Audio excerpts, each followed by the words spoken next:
Hey, folks, welcome back to another episode of the Tattoos and Gurus podcast. I'm Goldie, your host, and today we have a very special guest, Jenny Haggard, as in Merle Haggard, no relation. No relation. Jenny, thank you so much for being here today. Thank you for having me. On this episode, we're going to dive into something pretty difficult to talk about. It's the loss of loved ones.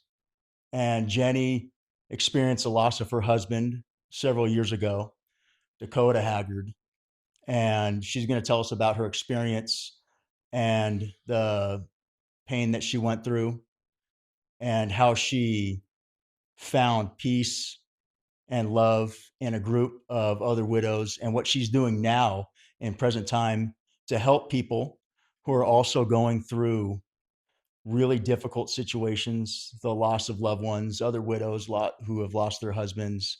And the point of this podcast is service, community, and leadership. And that's what we're doing here. So, Jenny, thank you so much for being with us. Yeah, thank you for having me. Where'd you grow up? I grew up in the hood. I grew up in San Bernardino. Yep. Born and raised and lived there all of my life. Yep. What was it like growing up in San Bernardino? Um, you know what? It's not like how it is now. I will say that. But you know, um, it's not the best town. And I think growing up there, I was exposed to a lot at a really young age. And it made me see the value in having good community, having good people around you, really kind of having your head on your shoulders and being able to carry your own weight and work hard for yourself. And yeah, kind of also not like forgetting where I came from though. I'm like grateful, even though like you think of cities nearby and you're like, oh, Rancho Cucamonga, that's like creme de la creme. I'm like glad for what growing up there taught me, taught me how to be a little bit rough around the edges, I guess, and to have a little bit of grit, I think. Yeah, I hear every word you're saying is resonating with me. I also grew up in San Bernardino. Yep. And Yes, for sweet. our listeners out there, how could you simply describe the city of San Bernardino? Well, don't they say it's like worse than Compton now? I mean, everyone knows Compton. So, Okay, yeah. that's a good The fact comparison. that they're even comparable, I think, says a lot. Yeah, you definitely learn how to grow thick skin Yeah. and build up that grit Yeah. because the streets are tough Yeah. and sometimes very unforgiving. So, yeah, even growing up, like, as you're saying, like, the streets can be like tough. I'm like, I actually feel really fortunate. Like, my mom and dad worked really hard to, like, they grew up in like not great areas. And I feel like they had like a worse childhood than I did. And my mom and dad worked really hard to try to give us a better life than what they grew up in. And so, yeah, I actually feel really fortunate. But I think I definitely could see a contrast at a young age in like people meeting people who grew up in like maybe a nicer area or like a higher income type of home, and I remember just being able to recognize that very young. And yeah, I'm just really grateful for like what my parents did for us. Yeah, I am too. I'm grateful for the not so great experiences because they truly built and shaped our lives Yeah. that we are today. It definitely builds resiliency growing up in tough neighborhoods Yeah. and knowing what it's like to be afraid. Yeah. I can think of times where I avoided streets and had to run from people to for safety. And you think about those times and they add to who we are. Yeah, absolutely. When did you and Dakota meet? Can you describe when, how you met? What was that like? Yeah.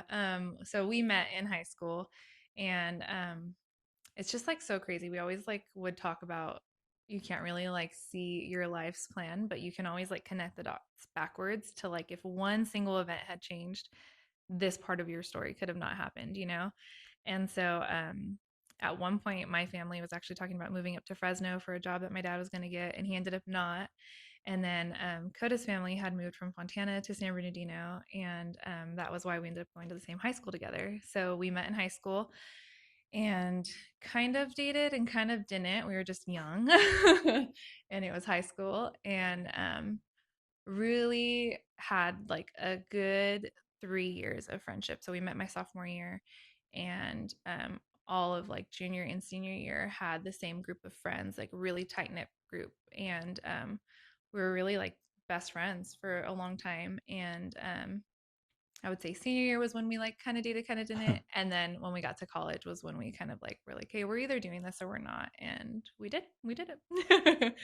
When did you guys share a class, or when did you first notice each other? Like you see the sky and you're like, "Hey, what's up?" Like when did that happen? We actually had a class together my sophomore year, and it's so funny because I have a yearbook, and he was like, "I thought you were so annoying," and I thought he was too. So we actually like were not attracted to each other initially. Like I had my girl group of friends, and he had went to like middle school with some of them, and he was like, "Oh my gosh, these girls just all talk too much." And he was just, a boy being a boy. And yeah, so we really like weren't interested in each other at first. But I think our junior year that definitely changed. And I remember junior year we had another class together, and that was when things like really, it was like we just came back that year and we're like, oh, okay, not mad that we're in class together. So that's a beautiful thing about human relationships and about being human, Yeah, about the way that we have emotions. yeah, And one year, sophomore year, we can be annoying to each other. yeah, And then the next year in junior year, all of a sudden something switches and now we're attracted to each other. Like, yeah. do you remember what it was like when that flip switched? Like, what did you first notice about him?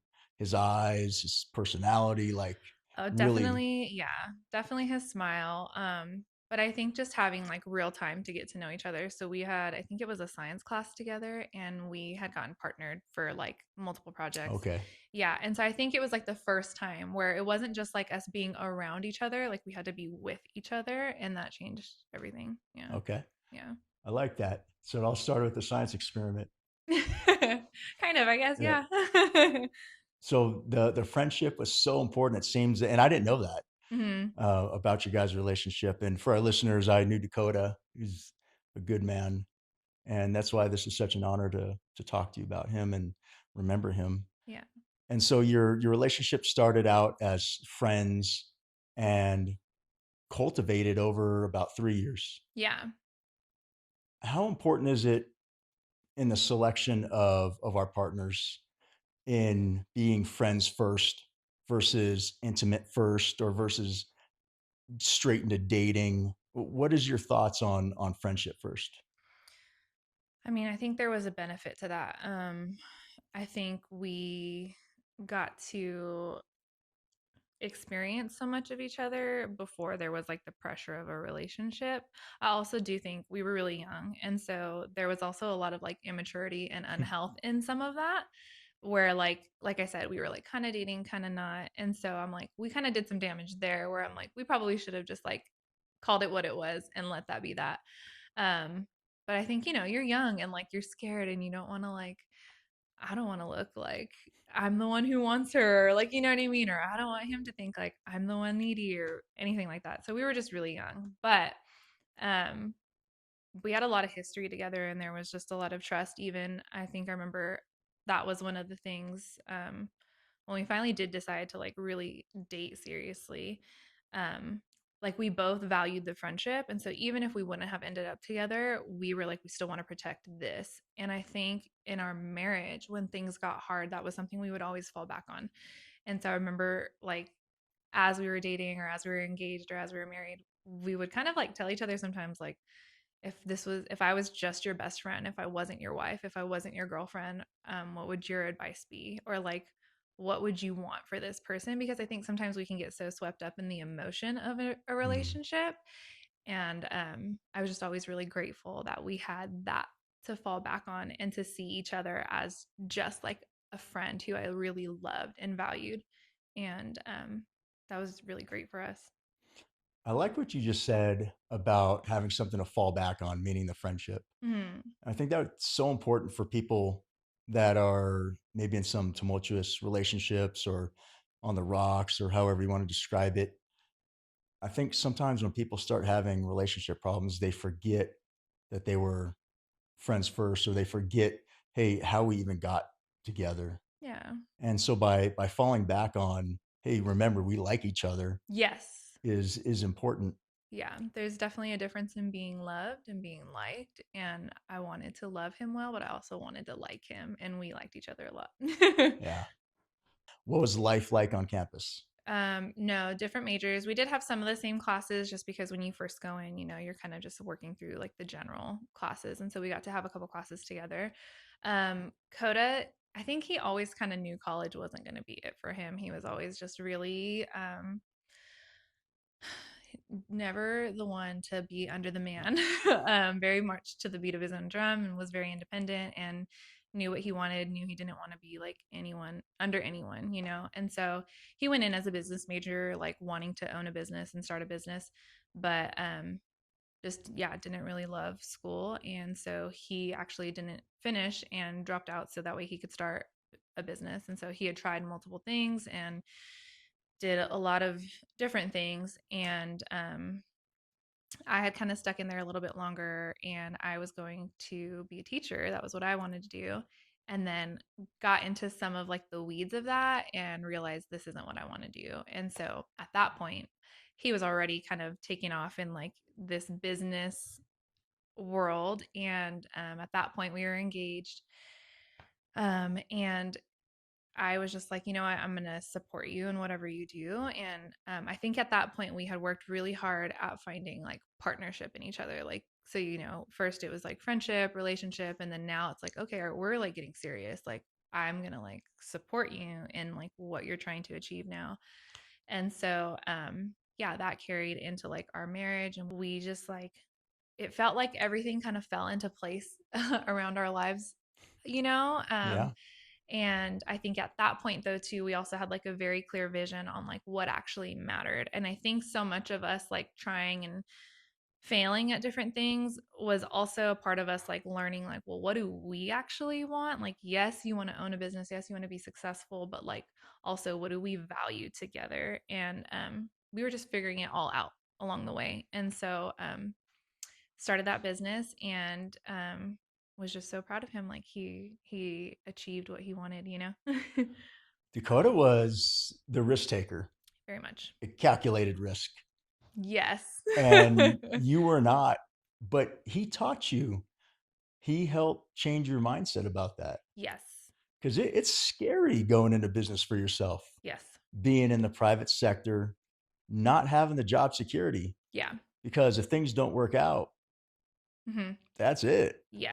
You did this together. Hmm. Started out as friends, then into a dating relationship, into an engagement. How did that go? What was, describe for us the moment, the location, the situation when Dakota proposed to you? Yeah. He was just so thoughtful. So it was my birthday weekend and he had planned like a whole trip and we like weren't doing like trips at the time. That was like not our thing. We'd go to like theme park or, dinner or something, but he had planned like a whole trip and we went out to Temecula, which we love Temecula. It's beautiful there. And had just like a series of dates, like a scavenger hunt.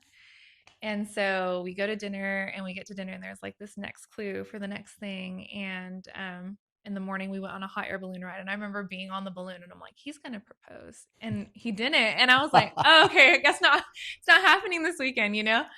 And the last night we were out there, we ended up going to dinner and it was at like beautiful winery out in Temecula. And we go and I get there and all of our friends and family are there.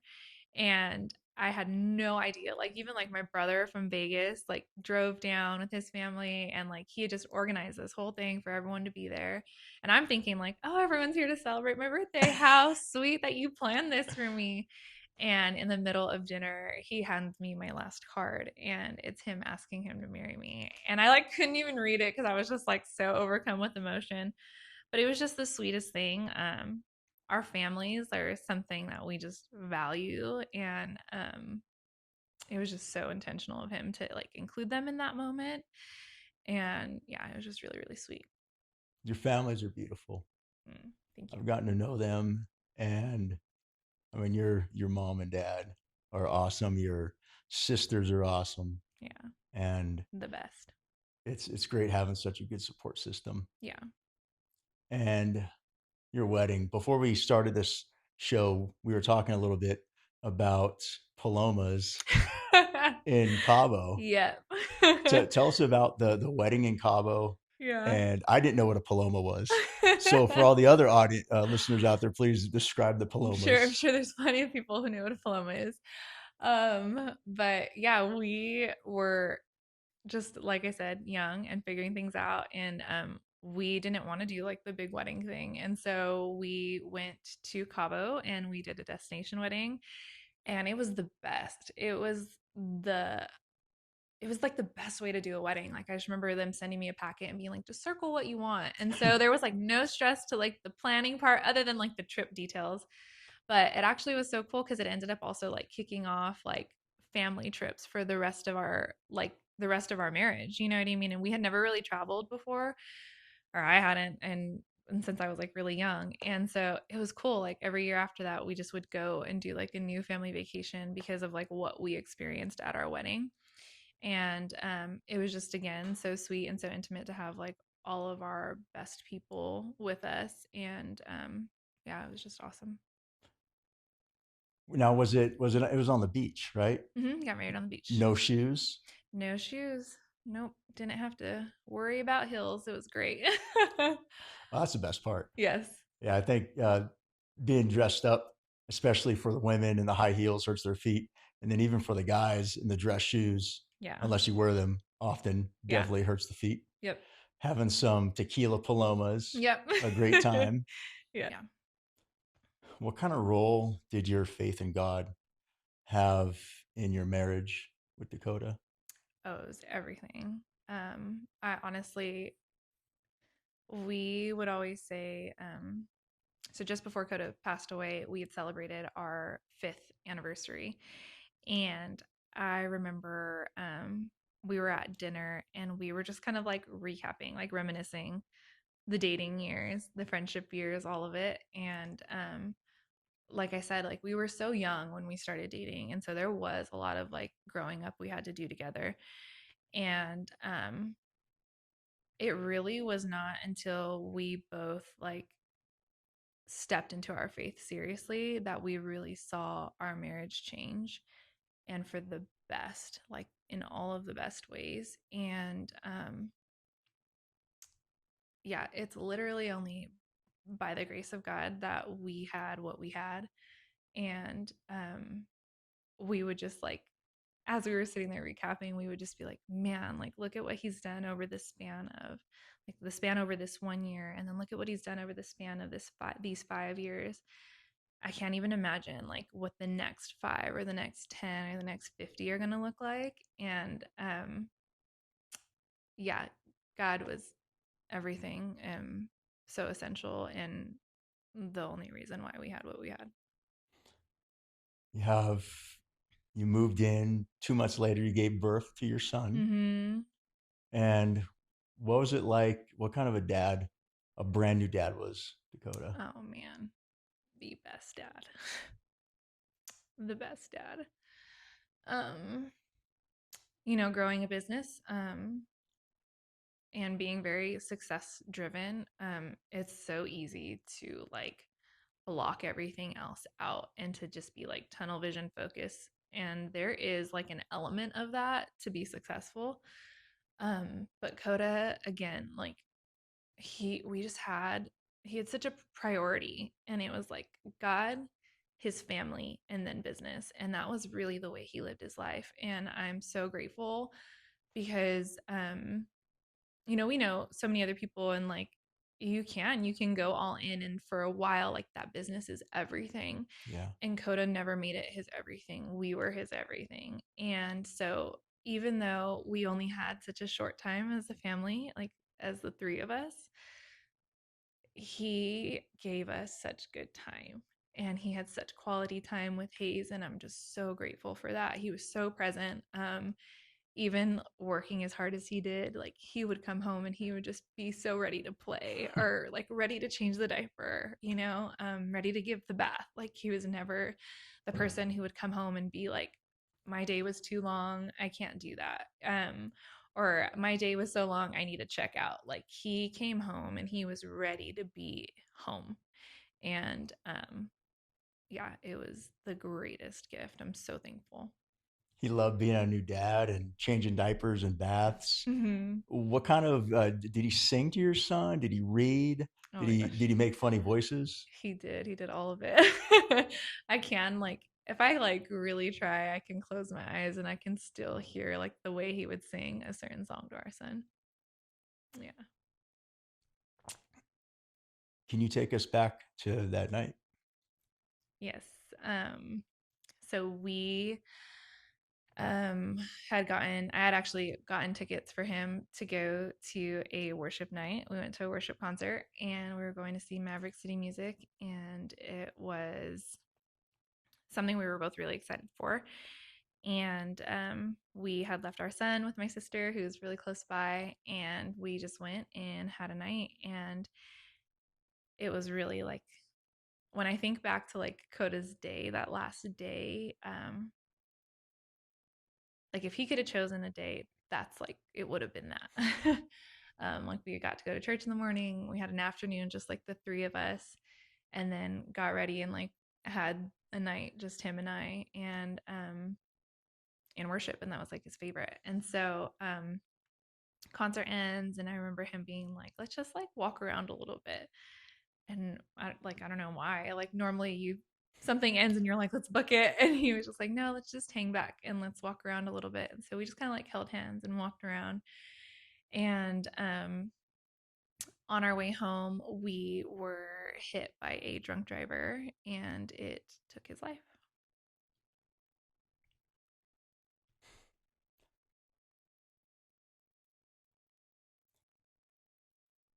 There's there's certain things that are I don't think we're ever meant to get over. For how how did you cope with that? How did you lose the love of your life in an instant, and you have to go on? You have a son. Mm-hmm. What did you do? How did you do that? um there's a lot. There's a lot I think we do, and there's a lot God does. um,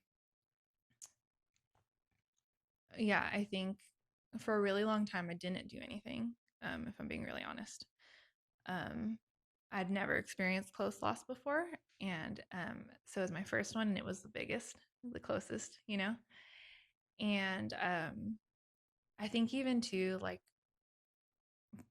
part of like everyone's healing is so different, especially now getting to meet other widows and hear their stories. Like even though we've experienced the same loss, our circumstances and our stories and the way things happen affects so much of how our healing plays out.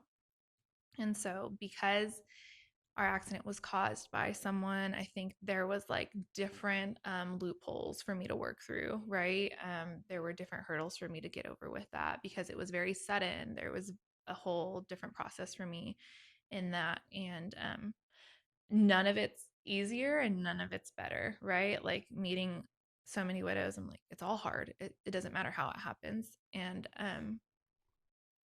yeah, it's just it's it's something that you never want anyone to experience. But yeah, so for I think for a long time, I didn't do anything. I think for like 3 months, I just was kind of like a shell of a person, if I'm being totally honest.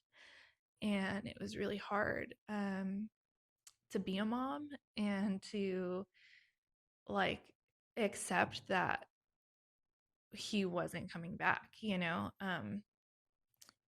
you spend so much of your life like building with this person, and like so much of your goals, your dreams, your family, your home, like everything is wrapped up in that person. And so for them to suddenly be removed, I think it was just so hard for me to understand, like, God, how does this even work now? Like, what do I even do now? Right? I have this business, I have this baby, I have this house, and um I never imagined any of this on my own. And so I think it took me a really long time to just come to grips with the reality of the loss and like what moving forward actually like meant and looked like, and not having any of the answers to it because we don't, you know.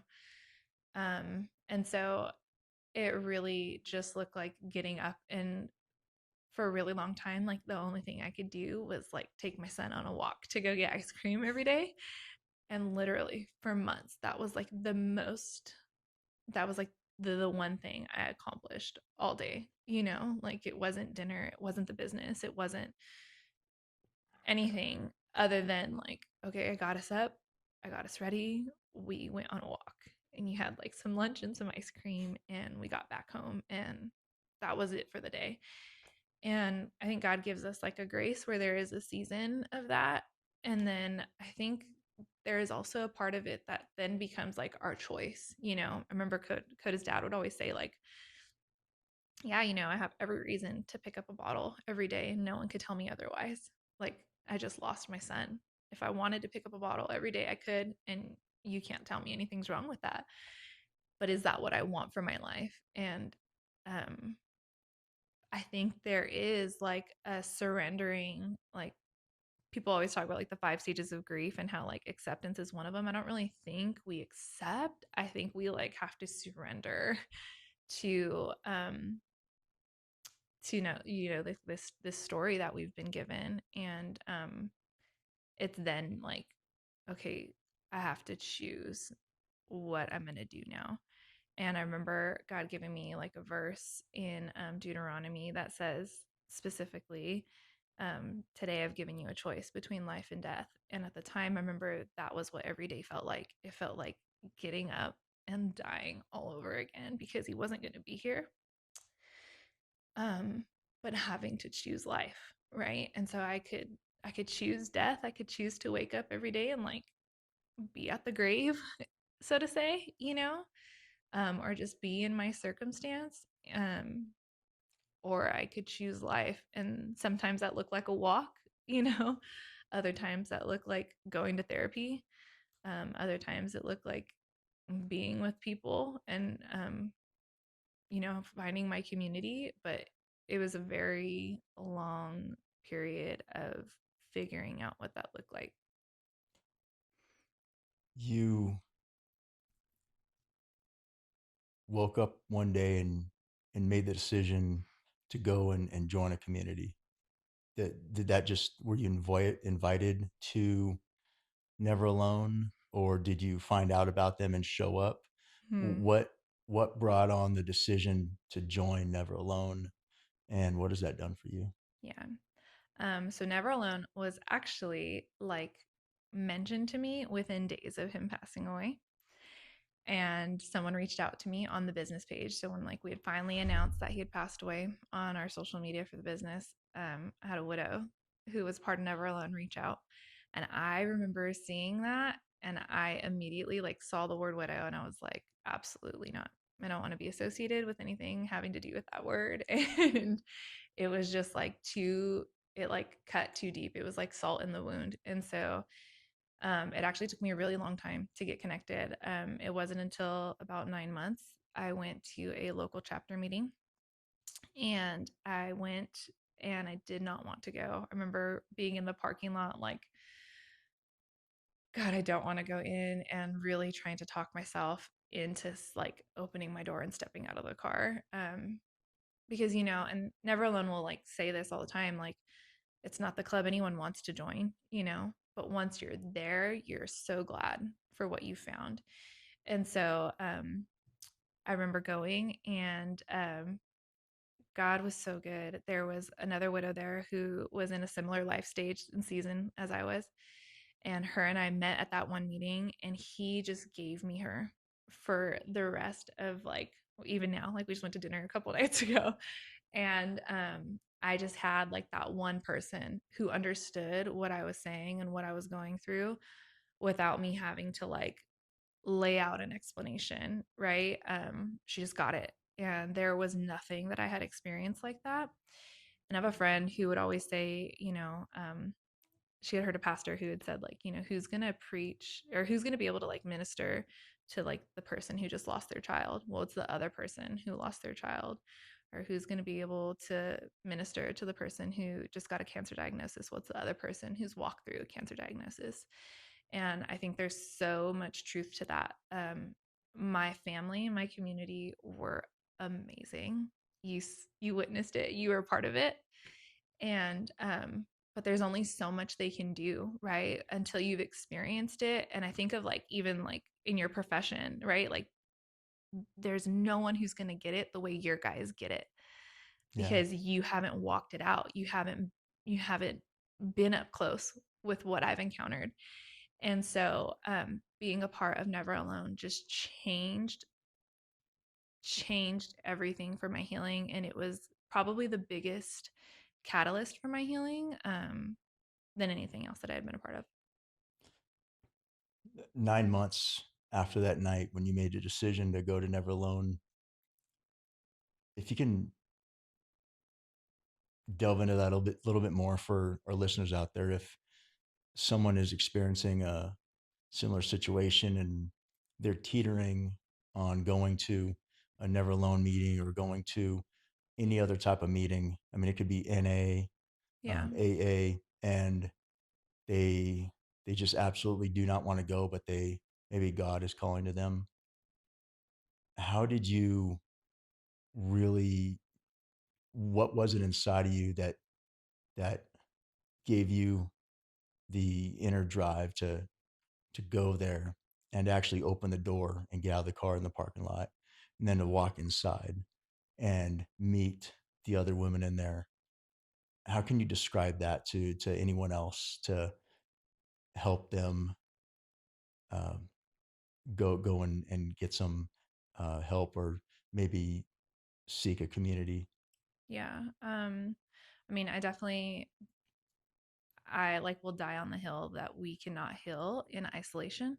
Like there is a secret place with God 100%, but we are wired for community. And we had experienced miscarriage and infertility when Coda was here. And God had given us a really good community to walk us through that.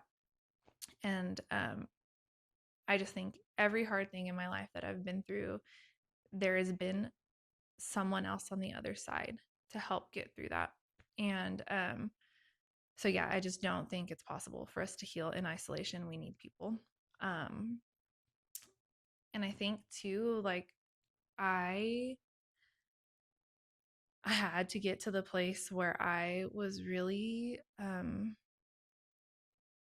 I was desperate, right? I was desperate for healing. And we actually just got back from a conference with Never Alone. So Never Alone has local chapters. They do annual retreats, and then they do an annual conference. And so the retreats are a little bit more intimate. Chapters are something that meet on a regular basis. Conferences once a year, and it's huge. So there was over 550 widows, and it was amazing. And going to conference and coming back, I'm like, man, there is something that happens when we just give God our yes. Like when we are so at the end of ourselves. um like once we are at the end of ourselves, I feel like it's where he really gets to step in and he's like, okay. Like I think of like my son who's little still, right? And I think of like when they're throwing a tantrum and like you're like, I know what is best for you, but you need to just feel your feelings. And he is like screaming, throwing a fit. And I just almost kind of have to like let that play out for him to finally reach the place where he's like, I have nothing left.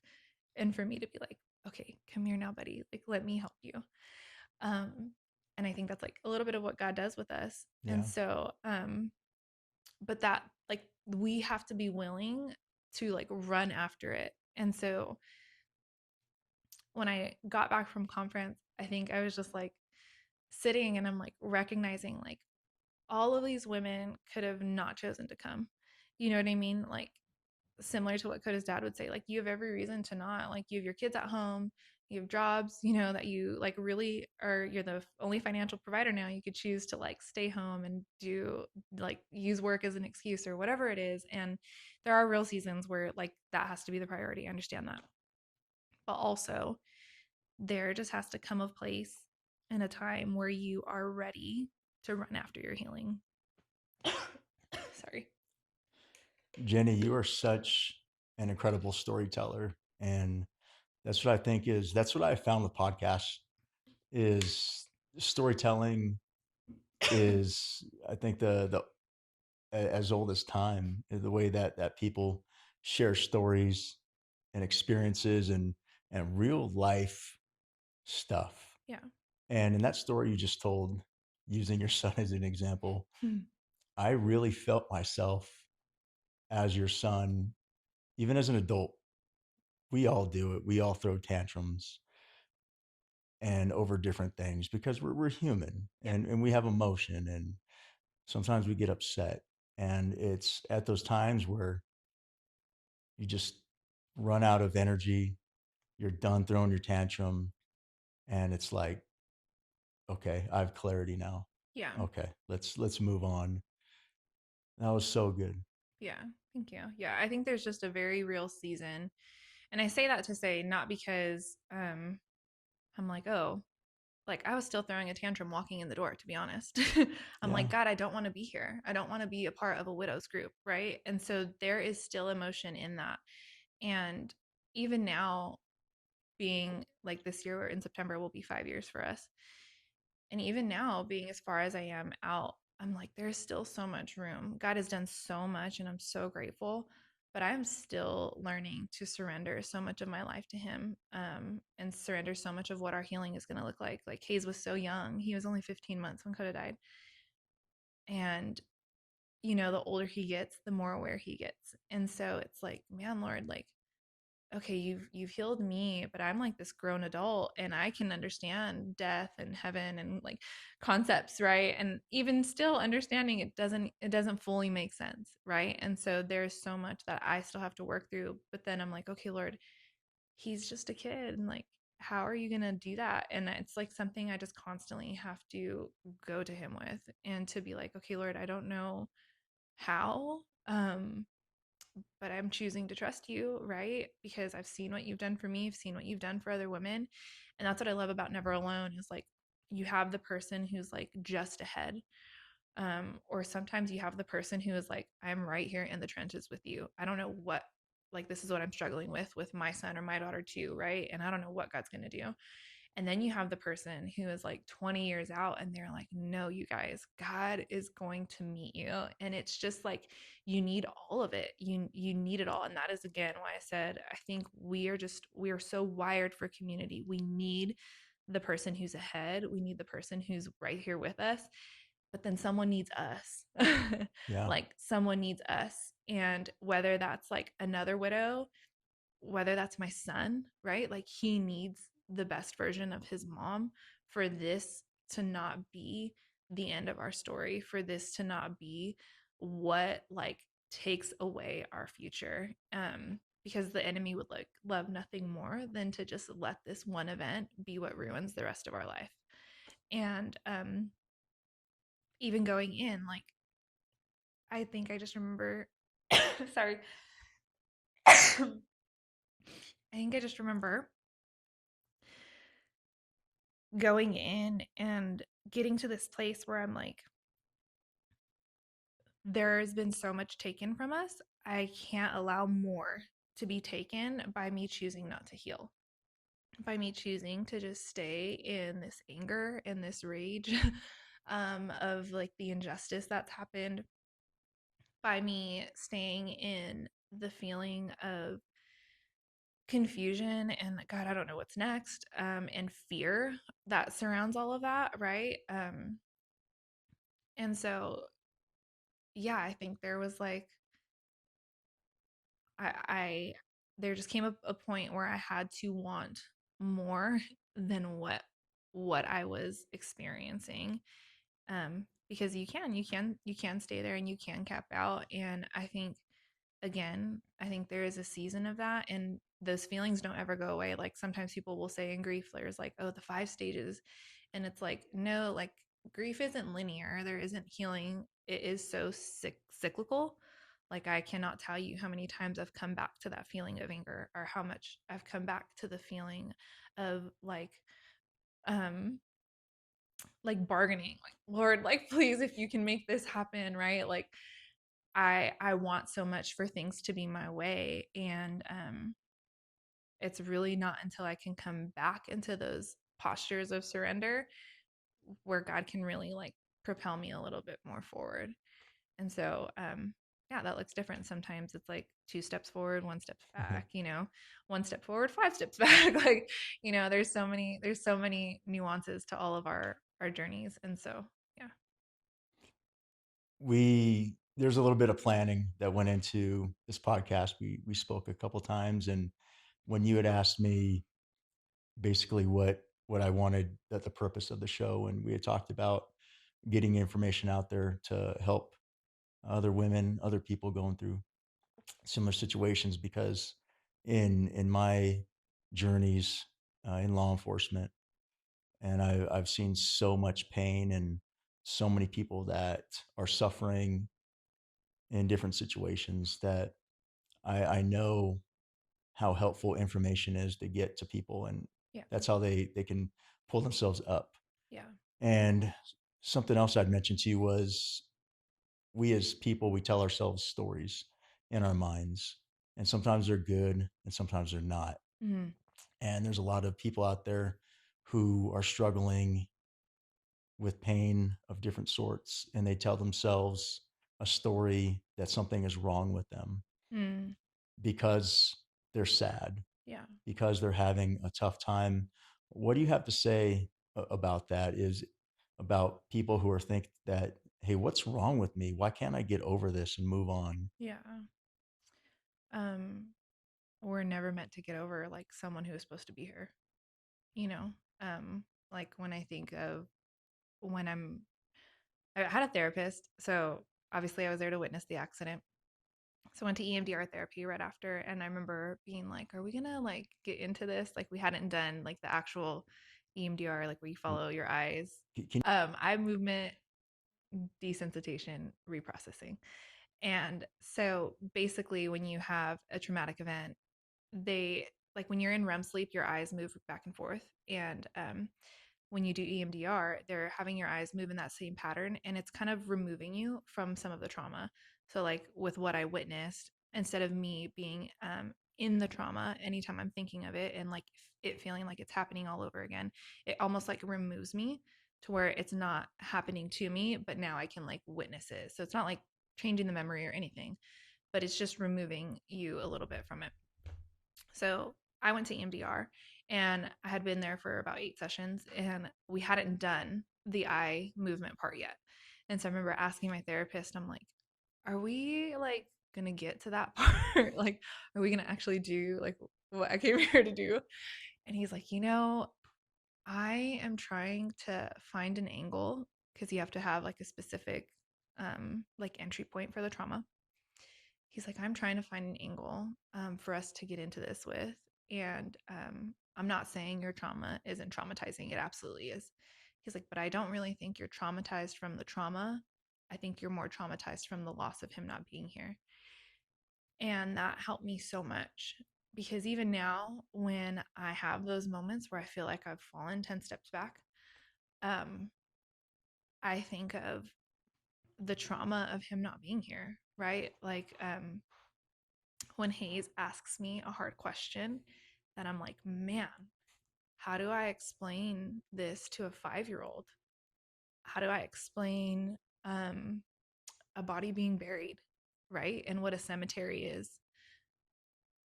That's so hard. Um, and when I'm like, man, Lord, I really wish I didn't have to do this. Um, I think of like the trauma of him not being here. And that's what makes me not okay. Right. And so people can look at that like, oh, she's still missing someone. Why hasn't she moved on? Like, there is nothing wrong with us continuing to grieve. Like we're going to grieve them forever. And scripture tells us that like nothing will be made right until the resurrection. And so yeah, I would say like there is nothing wrong with you. There is nothing wrong when you have had trauma in your life. Like you have to work through all of that. And it's not something that's going to be done once, it's going to be done over and over and over again. And it's like reps, Yeah. like you get stronger because you're learning how to handle more weight. And when loss first happens, especially for someone like me, where I've never experienced that before, I had no idea what I was doing, right? I'm like the brand new person walking into the gym and like, I don't know what machine does what, right? Like Yeah. I'm confused and I'm like, I don't know how to navigate this. And so they're like, give yourself so much grace and they absolutely deserve to be missed and to be loved and to be remembered.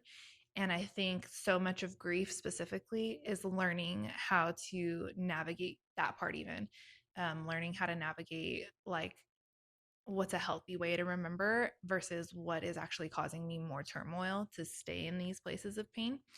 Um, and just learning how to like not move on, but move forward and how to like bring parts of them with you. And so that looks different for everyone. But like for us, like Hayes always has the number 28 on his jersey. Coda was 28 when he passed away. His birthday is May 28th. Your And sister has a candle company. yep, she has a candle company called 28 Candles that Yeah. I just thought of like out of the blue, totally God. And because no matter how many candles like that person gets, right? Like they're worth remembering. And so, yeah, 28 is like a way that we remember Coda. And I would see 28s everywhere after he passed away. And it just felt like this like little like comfort for me, you know? And so yeah, it's like that's one thing. Or like every year we'll do like his favorite meal.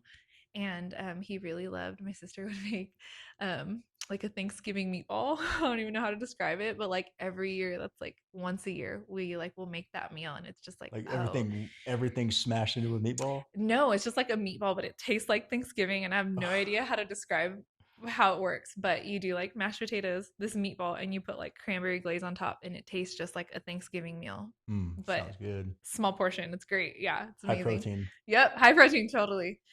So if you do sweet potatoes too. But yeah, and so there's just like all of these small ways that we like bring him forward with us, right? And I can think of like 100 more. But yeah, I would say like grief is just so hard. I think to it's so hard to like navigate in like unraveling what is my grief and like me honoring this person and really remembering them. And then like I would always ask myself like what is me grieving Coda and what is me like idolizing and missing and like gripping so tightly to like what was and what won't be. And that's so hard. That's it's like unfathomable, and it's like something we were really actually never meant to experience. Like we weren't created to experience death. And so it's hard for us to know how to like understand it, you know? Thank you for explaining that the way you did, for speaking to our listeners and letting them know that if they're asking themselves what's wrong with me, there's nothing wrong with them. Yeah. They're grieving because they lost a loved one, and Yeah. that's okay. Yeah. If you could leave our audience with three nuggets, three things that helped you get to where you are in this stage Yeah. of empowerment, confidence, and leadership, because you've taken on quite a leadership role with Mm. Never Alone, Mm. what would you tell them who might be experiencing the loss of a loved one or experiencing any type of loss? I Yeah. mean, there's the here in our lives, just being human, we experience so many different terrible things. Yeah. And so anyone experiencing anything bad that is really negatively impacting them, what are three things that you'd like to leave them with? Um definitely that God is so much more gracious than we think. And that he like desires to meet us in the most painful things. I think that was something I was really afraid of. And really struggled with because I think I kind of was angry with God. And so that was hard for me to wrap my brain around.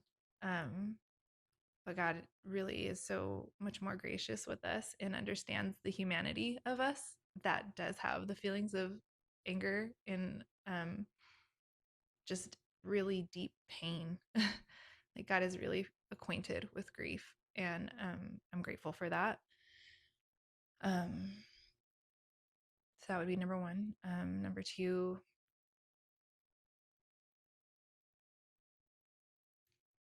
probably that community is so much more powerful than I think we give credit for. Yeah. And I think that community changes. The people who showed up in the very beginning aren't the people I'm like really doing the hard work with now. And it's not to say that they're not still here. They are very much so. But you know, seasons change, and not only for other people but for us too. And so the healing work that I'm doing now looks so different from what my year one, my month one looked like. And I think God has been so good to give me the community that I've needed for each season. And he's also been good to remove community when I have like leaned too heavily on someone. And for him to like meet me in those places where he's like, oh no, not quite. Like that's not for you right now, you know? Because I think we also too, like in community, can sometimes put a really heavy burden on someone to fix something for us when like my grief really can't be fixed. And God has just been so good to provide people to be present when I've needed them to be present. And sometimes the person in the seat has changed, and Yeah. that's okay. And so that's been really great. And then the third thing, I think the further I get, the more I realize I don't know. And I think, especially really recently, I'm okay with being a beginner in things, or I'm okay with not having all the answers. Um, yeah, I think we think there is going to be a linear path, and I think as we go through our life, right, we're trying to build and we're trying to achieve, and so I think the world tells us that things are going to be linear, and there's going to be like this straight and narrow like stepping stones, and it's like we talked about in the beginning, like Coda was always like so willing to fail, or so willing to be wrong, and I just think the more I've done this on my own, I am I'm like, yeah, like I don't know. I'm okay that and it's okay that I don't know everything. And I'm willing to look wrong while I figure things out. And I think that gives us such permission to just be human Yeah. and to not have all the answers and to not have it all figured out and to not have this pressure of things looking a certain way. And that's just been really freeing. Yeah. Those are really good advice. If there's anyone out there who sees this podcast and wants to get a hold of you or Never Alone, Mm-hmm. how do they do that? Yeah, so we are just a chapter. Never Alone is a large organization, and I'm just grateful that I get to be a part of it. But Never Alone is amazing, and there are over 70 local chapters, I think they said. And that's all That's throughout the across the country. US. Okay. Yes. So, yeah, they have chapters all over the place. And if there's not a local chapter, they have an online chapter that someone can join to be connected to someone. And so that's been amazing. So their website is neveralonewidows.com. And our local chapter specifically is Never Alone Riverside. And so we're listed on the website, but we also have a social media page on Instagram, and we're at Never Alone Riverside. Yeah. Jenny, thank you so much. Thank you. Thank you for having me. I'm grateful for you. Thank you for sharing this experience with this podcast and with everyone who's going to hear this. Thank you. Yeah. All right, folks, there you have it. Tattoos and Gurus. I'm Goldie. This is Jenny. Thank you so much for listening. And if you got value out of this podcast, please like, share, or subscribe. Until the next time, we'll see you then. Thank you. Hey everyone, I'm Goldie, your host of the Tattoos and Gurus podcast, and we're looking for gurus to come on the show. So if you're a subject matter expert or a person most knowledgeable in your field and you're interested to come on the show, hit me up on Instagram at Tattoos and Gurus, and I'll talk to you soon.